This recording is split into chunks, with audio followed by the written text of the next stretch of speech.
C9 grade युद्धपोत पर सवार लुओ फैंग और उसके सेक्टर लॉर्ड्स की टीम कप्तान अनडाइंग ताई वॉ के नेतृत्व में शैटर्ड स्टार सिस्टम में लगातार खतरनाक युद्धों से गुजर रही है।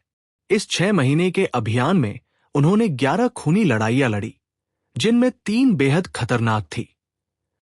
लुओ फैंग की नैनशेन आर्मामेंट और स्पेस लिट्स में फुर्ती से हमला करने की क्षमता ने कई बार टीम को बचाया, जिससे वह कप्तान के बाद सबसे महत्वपूर्ण सदस्य बन गया।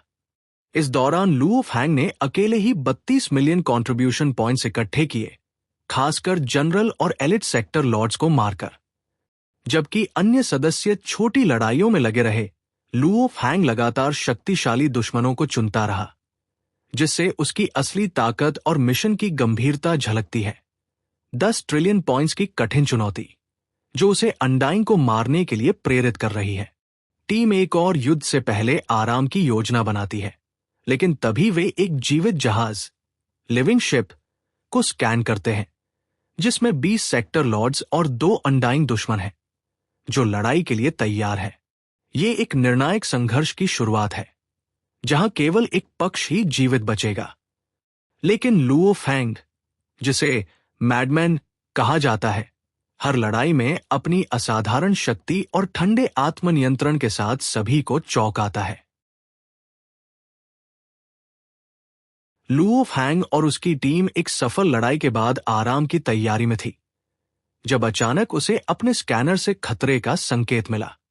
दूसरी ओर क्यूशी जाति के 2 अनडाइंग और 20 सेक्टर लॉर्ड्स ने एक घातक योजना बनाई थी। वे चुपचाप हमला करने की तैयारी में थे। जैसे ही कंडेंसड अनडाइंग एनर्जी से लैस हमलावरों ने हमला किया, लुओ फैंग ने तुरंत खतरा पहचान लिया और टीम को चेतावनी दी। कप्तान ताई वो ने तेजी से जवाब देते हुए एक जबरदस्त एनर्जी हमले से विरोधियों का प्रहार रोका और अपनी टीम को पीछे हटने का आदेश दिया। विस्फोट बहुत शक्तिशाली था, लेकिन समय रहते चेतावनी से सभी बच गए। लेकिन जैसे ही जहरीले योद्धा पॉइजन ने उस एनर्जी को पहचाना, उसके अंदर 3621 सालों की दबी हुई पीड़ा जाग उठी। ये वही ऊर्जा थी जिसने उसके प्यारे 7वें भाई को निगल लिया था। अब वो अवसर था बदला लेने का। पॉइजन ने अपनी जड़ी बूटी से बने पौधे आहमो के साथ शक्तिशाली पोषण का उपयोग किया और 72 सुनहरे लताओं के साथ एक महाकाय योद्धा में बदल गया। उसकी चीखों में भाई का दुख, दर्द और प्रतिशोध झलक रहा था। उसका एक ही लक्ष्य था, तुओलू, वो खतरनाक स्केल्ड अनडाइंग जिसने 7वें भाई को खाया था। इस बीच दोनों टीमें भिड़ गई। एक तरफ एक अनडाइंग और 9 सेक्टर लॉर्ड्स, दूसरी तरफ 2 अनडाइंग और 20 सेक्टर लॉर्ड्स। भयानक टकराव शुरू हुआ। पॉइजन की सुनहरी लताएं हजारों किलोमीटर तक फैल गई, कई स्केल्ड सेक्टर लॉर्ड्स को चीर डाला। उसने अपनी पूरी ताकत से तुओलू को निशाना बनाया। हर वार में 7वें भाई का बदला था, हर चीख में सैकड़ों वर्षों का गुस्सा। ताइवो और लुओ फैंग भी युद्ध में कूद पड़े और हर योद्धा ने दिल खोलकर लड़ाई लड़ी। यह सिर्फ एक युद्ध नहीं था, यह एक प्रतिशोध था। जैसे ही युद्ध तेज हुआ, स्केल्ड कातिलों का असली चेहरा सामने आया। उनका नेतृत्व 2 खतरनाक अनडाइंग कर रहे थे, फू वेई सान और तुओलू। उनका मकसद था मानव टीम को पूरी तरह खत्म करना। सबसे ज्यादा हमला पॉइजन पर हुआ, जो अपने पौधे जीव आहमो के साथ लड़ रहा था। पॉइजन और तुओलू के बीच भीषण लड़ाई छिड़ गई। तुओलू की आग से बनी तलवार और डोमेन की ताकत ने पॉइजन की सुनहरी लताओं को जला डाला, लेकिन पॉइजन पीछे नहीं हटा। अपने 7वें भाई की कुर्बानी को याद करते हुए वो अपने जीवन की सबसे ताकतवर लड़ाई लड़ रहा था। लेकिन तुओलू की ताकत उससे ज्यादा थी। पॉइजन हार मानने के कगार पर था। इस बीच पूरी मानव टीम दबाव में थी। हर एक के सामने 2 या 3 स्केल्ड सेक्टर लॉर्ड्स थे। दमनकारी युद्ध में जन्मे ये स्केल्ड योद्धा किसी भ्रम या भावनात्मक हमले से नहीं झुकते थे।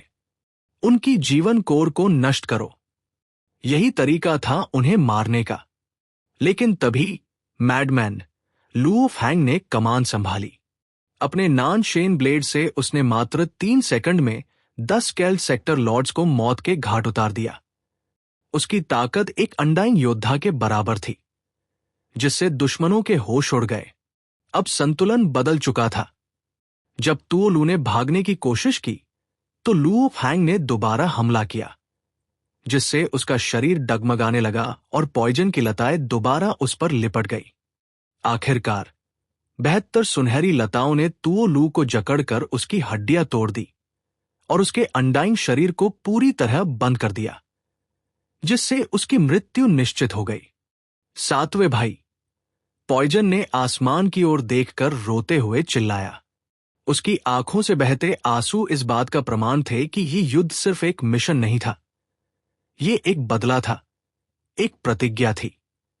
ज़र पॉइजन ने 3000 वर्षों तक अपने भाई की मौत का बदला लेने की प्रतिज्ञा की थी। उसका सातवां भाई उसे बचाने के लिए दुश्मन को रोकने गया था और उसी समय उसकी मृत्यु हो गई थी। इस घटना के बाद ज़र ने अपनी ताकत बढ़ाने पर अपना पूरा जीवन समर्पित कर दिया और अंततः उसने उस नरभक्षी दुश्मन को मार गिराया जिसने उसका सब कुछ छीन लिया था। उसका बदला पूरा हो गया, लेकिन जंग अभी खत्म नहीं हुई थी। अब उनकी नजर थी एक और दुश्मन पर, स्केल्ड अनडाइंग फू वेई सान। जैसे ही ज़र और लुओ फैंग ने उस पर हमला किया, फू वेई सान ने अपनी ताकत का 10% विस्फोट कर दिया और बड़ी मुश्किल से भाग निकला। वो विस्फोट इतना शक्तिशाली था कि आसपास की अंतरिक्षीय संरचनाएं तक नष्ट हो गई।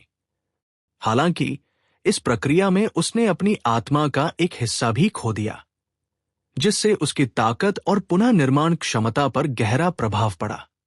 इसके बाद टीम ने युद्ध के मैदान से सामग्री इकट्ठी की और सुरक्षित लौट गई। शिप पर बैठकर सभी योद्धाओं ने अपने पुराने साथियों को याद करते हुए जाम उठाया। विशेष रूप से ताइवो और ज़र भावुक हुए, जिन्होंने अपने कई साथियों को इन वर्षों में खोया था। हालांकि उन्हें लगा कि युद्ध खत्म हो गया है, एक रहस्य बचा था। फू वेई सान ने एक साधारण सी दिखने वाली स्पेस रिंग में अपनी आत्मा की छाप, स्पिरिट इम्प्रिंट, छोड़ दी थी, जिससे वह भविष्य में उन तक पहुंच सकेगा। इस मार्कर के माध्यम से वह किसी भी दूरी से टीम की लोकेशन का पता लगा सकता है। अब फू वेई सान फिर से बदला लेने के लिए और शक्तिशाली सहयोगियों को बुलाने की तैयारी कर रहा है।